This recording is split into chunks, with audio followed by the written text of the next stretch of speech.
Hi, I'm Christopher Treat, and this is my visual essay on distance learning versus face-to-face classes. Lately, due to the COVID-19 pandemic, most college students across the United States have been forced to move to distance learning.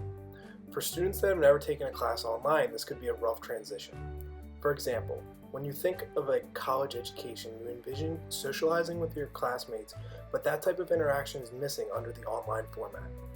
Even though both formats are still learning, face-to-face classes are more social, are easier for asking questions, give instant feedback, and are better suited for collaboration.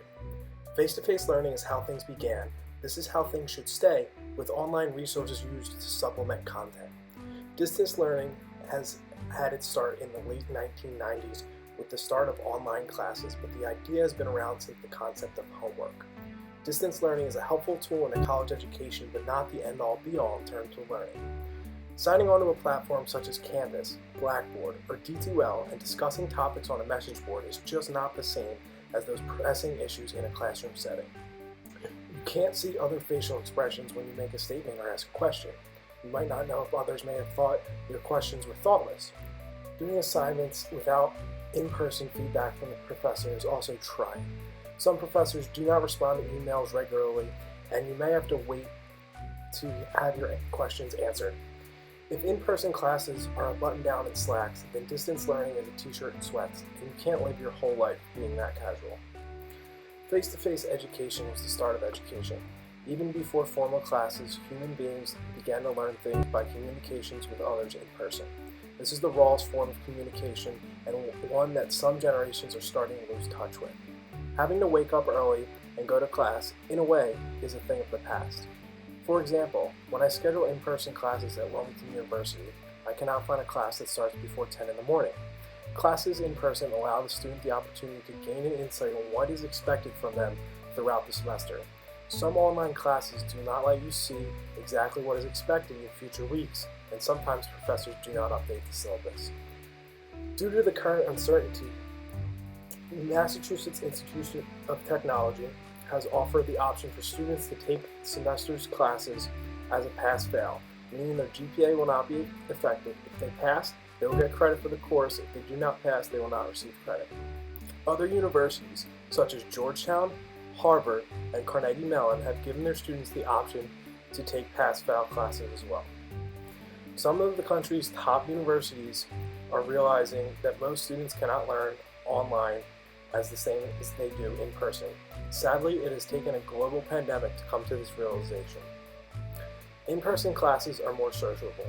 They allow for students to interact before and after class in a way that is less formal and allows for discussion on things other than class material. In a distance learning setting, there is typically no social interaction outside of class material. If there are some areas set up for this, it would be slightly awkward to receive a random message from a classmate that you've never met. If a classmate in my accounting class, for say, decided to slide into my inbox and chat about sports, I would find it a little random and weird.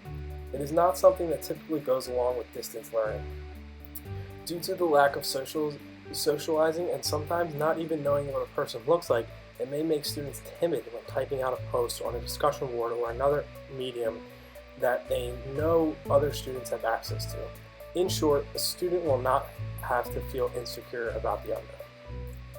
There are many unknowns in the college classroom, and that is why it's wonderful to be face-to-face to ask questions.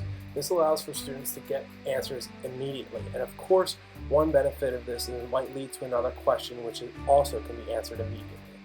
Conversely, the exchange through email for distance learners could take anywhere from 24 to 48 hours. This is a problem when you only have 72 hours to complete an assignment. This point was summed up perfectly by Dave Wilson. I quote, "Yeah, at a certain point it becomes possible for one professor to deliver a lecture over the internet to a billion students, but how does that one guy answer questions from a billion students?" Another benefit of a direct response is that there is body language involved in 55% of communication.